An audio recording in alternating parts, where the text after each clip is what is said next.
día de hoy nos toca refutar a este inducto que está acá, señor Mauricio Scott. Así que quédate, vamos a hablar sobre el canon y esto. Los católicos dicen que los protestantes le quitaron libros a la Biblia. Y los protestantes dicen que los católicos le metieron libros a la Biblia.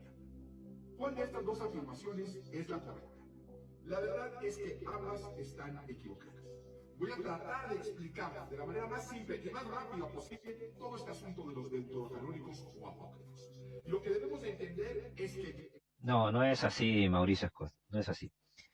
Primero, la definición de la palabra deuterocanónico. Deuterocanónico son dos palabras, canon y deuter, o deuter. Deuter significa segundo, y canon significa canónico.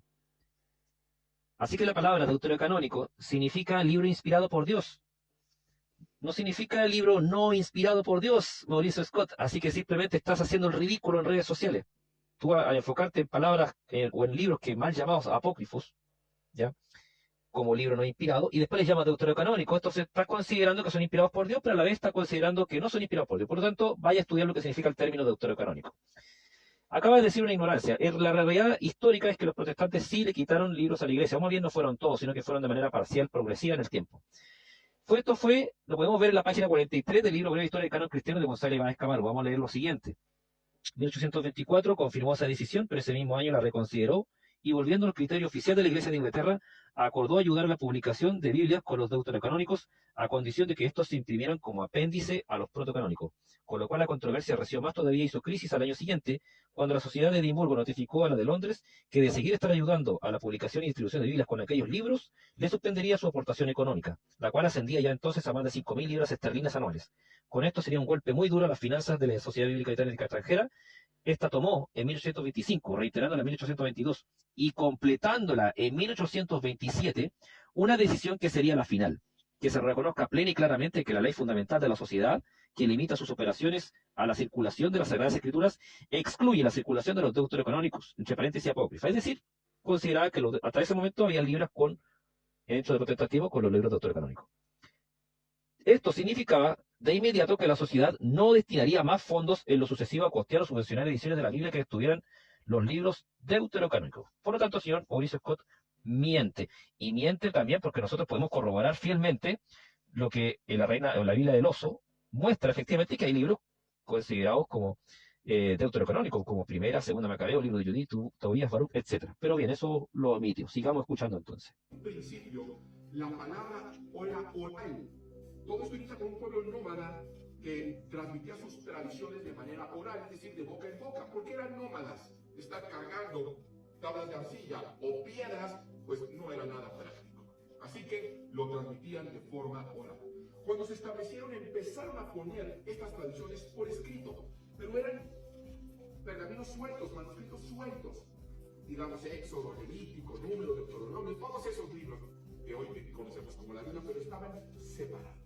La primera persona que los compiló en un solo volumen no fue un judío, no fue un católico, no fue un protestante, fue un emperador griego y además pagano, Ptolomeo II Filadelfo, que para enriquecer la biblioteca de Alejandría mandó a traer todos los escritos de los judíos.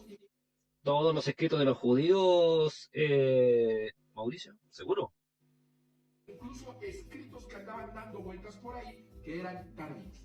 Y juntó todo esto en un solo volumen que hoy conocemos como la Septuaginta.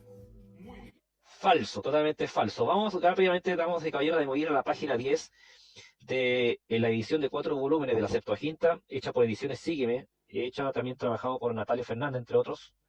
En la página 10 dice lo siguiente. Los 5 libros de la Torá fueron vertidos al griego en Alejandría en tiempos del rey Ptolomeo II Filadelfo, año 285-246, que supuso la primera traducción de la Biblia y a la vez la primera interpretación de un texto consonántico hebreo, que solo más tarde, a comienzos de la Edad Media, sería vocalizado. Esta traducción de los 5 primeros libros Pentateuco en griego recibió el nombre de Septuaginta en griego. Los 70 en latín, Septuaginta o LXX. Conclusión entonces, no recopiló todo el Antiguo Testamento. Solamente 5 libros nada más, según la carta de Aristea. A esos 5 libros se le conoce originalmente como Septuaginta, señor Mauricio Scott. Por supuesto que hubo una Septuaginta cristiana, la cual desconocemos cuántos libros tenía. Y para colmo, usted le miente a la gente porque tiene en sus manos una Septuaginta que no es la Septuaginta. es una obra de Alfred Ralphs que hizo el año 1937, la obra que usted tiene en sus manos, en este instante que la está mostrando, y en ella Alfred Ralphs es una compilación de 3 códices, códice vaticano, sinaítico y alejandrino, los cuales tampoco ni siquiera coincidían entre sí, ni en la cantidad de libros, ni en el orden de los libros. Por ejemplo, el códice vaticano traía tercera de Esdras, y el códice sinaítico traía cuarta de Macabeo, ambos libros que nunca fueron considerados como dentro de un canon, ni por los judíos, ni tampoco por los cristianos.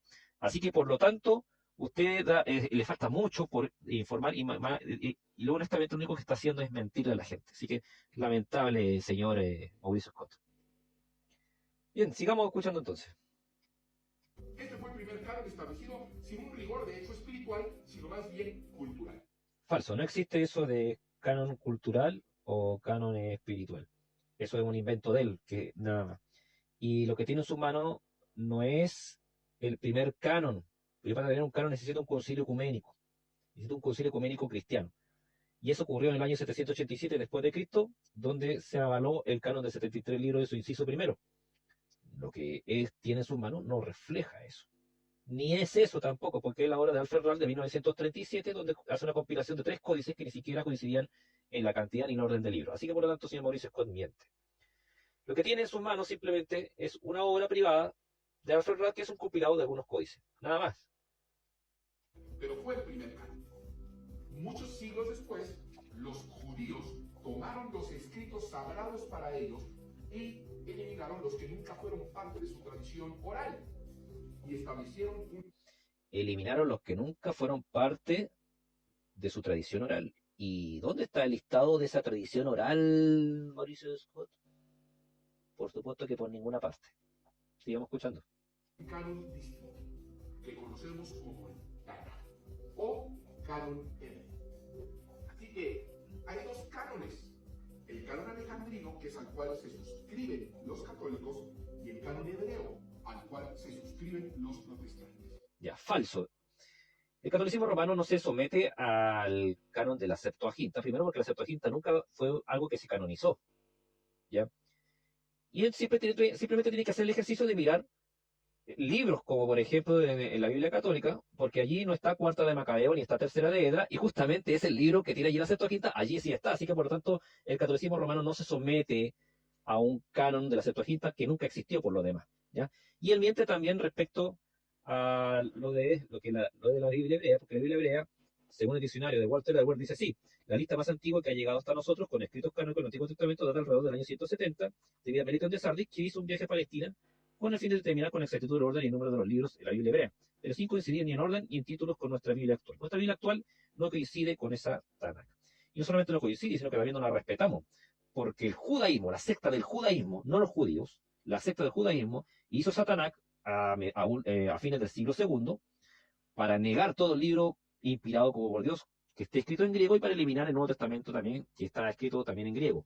Así que por lo tanto, ni siquiera coincide, porque si usted, Mauricio Scott, cuando revisa el índice de su Biblia, termina en Malaquías, que es el canon cristiano, mientras que el canon del judaísmo termina en Crónica. Y eso lo hace a propósito porque el judaísmo no cree que Jesucristo es el Mesías. Por eso termina en Crónica, para volver a repetir todo lo que ha dicho los antiguos reyes y su esperanza en un futuro Mesías, que no es Jesús para ellos. Mientras que el cristianismo hace el puente entre el último profeta, que es Malaquías, y el último libro de Malaquías, y el primer libro del Nuevo Testamento, que es Mateo, justamente para demostrar que el Señor Jesucristo sí es el Mesías. Bien, me aburrí de esto, indocto, así que el Señor lo bendiga. Nos vemos dentro de una oportunidad. Cuidado nada más con estas personas que hablan por hablar gratis. Nos vemos, hasta luego, que el Señor lo bendiga.